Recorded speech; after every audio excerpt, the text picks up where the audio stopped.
What's the question? For a person like me who's got a day job and I'm happy with my job and I don't feel like touring, what is available to comedians who are not going to go for it 100%? Not wanting to be a road comedian per se. Road comedian, right? So yeah, there's a lot of possibilities here for you. So first of all, this is kind of an interesting category that's happened over the last few years of people that, I don't want to go out and be a road comic. So first of all, let's talk about open mics. There's a couple of different kinds. First of all, I always say open mics are a kind of a two-step system. First of all, go and sit in them if you haven't already, without performing. Go there and evaluate. Is anybody listening? Right? Because culture comes from the top down.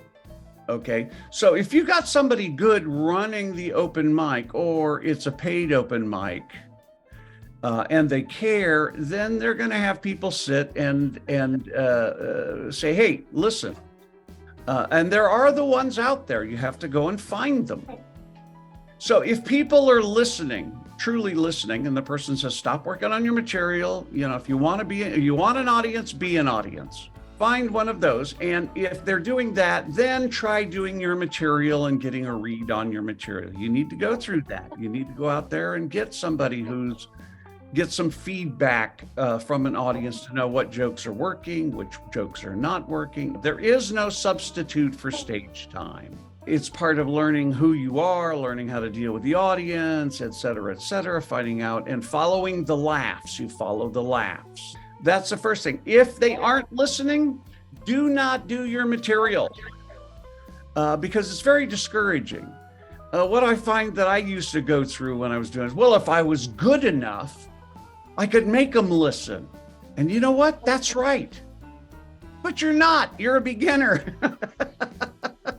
It takes somebody 5 or 10 years to know how to handle a horrible situation like that.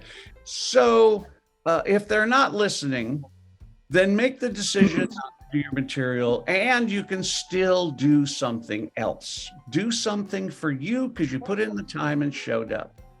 My suggestion is pick a premise. If you don't know what a premise is, I say a premise is a negative opinion about a subject, something you want to talk about, and what position are you taking? Doesn't matter what it is, that's what a premise is.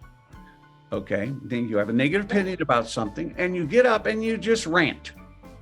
Stand there with a microphone, lights in your eyes, and just practice being honest, saying, I don't know if you all know this or not, but my definition of your comic voice is, that voice in the back of your head that runs all day long and says all that horrible, mean, terrible, judgmental, racist, violent stuff. That's the real you. And that is your comic voice. The question is, how much of it do you want to let out? Because you're still going to want to have relationships in the world. So the idea is start letting that voice out at the open mic. Stand there and just start talking and just get used to just telling, again, your truth. Stand-up comedy, as far as I'm concerned, is the world according to you, each one of you individually. Don't ask the audience to even agree. Ask them to laugh. So go to the open mic, and so now you can leave with something for you. Record it, because you might come up with a few jokes. So that's the first thing, your open mics. So the question is, how can you get past the open mic? So the first thing is 3, 5, and 10 is what you want to get to. 3, 5, and 10. 3 minutes, 5 minutes, 10 minutes. When people see you can do 10 minutes or more, and you're getting 4 or 5 laughs per minute, they'll start inviting you to other shows, better shows, rooms, probably bringers in the beginning. Watch out for bringers because they can be very exploitive. Make sure there's something in it for you. If you're going to do a bringer, make sure it's at a major club and you're on the bill with some major comedians, or there's some contacts to make. Now, Ken, the world after that is you showing people you can do a solid 10, a tight, solid 10, 15, 20, etc. And when other comedians see you, they're going to invite you to other rooms. Then as you get to be better and better, then maybe at some point they might actually offer to pay you maybe gas money.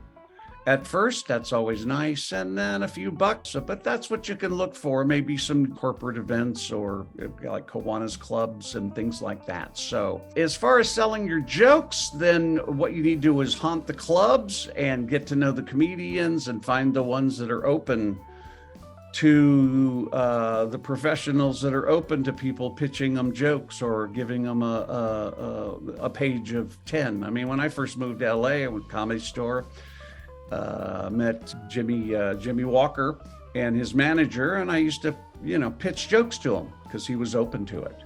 Then I pitched jokes to a lot of other people. So, gave one to Sam Kinison, a few other people. But you got to be careful because it can look arrogant. Kind of got to get around them, get to know them, and hey, can I submit some jokes to you? And there's got to be a relationship in there. So that's what you can look forward to, is a little bit of work in your area as you get better. The other thing is that everybody's got to get to know you, and everybody's got to get to know you're around. That's a big one. You can't drop in and out. You got to be around all the time. People say it's very cliquey. Yeah, it is cliquey. But they need to know that you're there, because so many people come in, go, oh, I can make my friends laugh. And, and then they find out real quickly, there's a big difference between making your friends laugh and making a group of strangers laugh. In your area, just get to know all the show producers and the open mics. And that is all done word of mouth. The best other thing that I can give you, I guess, is I do have an on-demand class on how to be an MC. That's your best way of getting information. Okay. I mean, is a class on being an MC, and then go and watch. MCs are horrible out there. Yeah. They're horrible, mostly at open mics. If you become a really good MC, people are going to want you. Then what you do is you barter it for a primetime time slot in that evening. Don't give all your material away as the opener. So that you get more and more time. Plus, you got a little bit of time in between the comics. That's where you can get a lot of experience quickly. So that when you become a local in an area, everybody gets to know you. So, one last thing is for your area. I don't know if you do this or not, but everybody go to badslava.com, badslava.com. He has all the open mics, I think pretty much all over the world. So you can, for you right now, it's just shows, just do a lot of shows.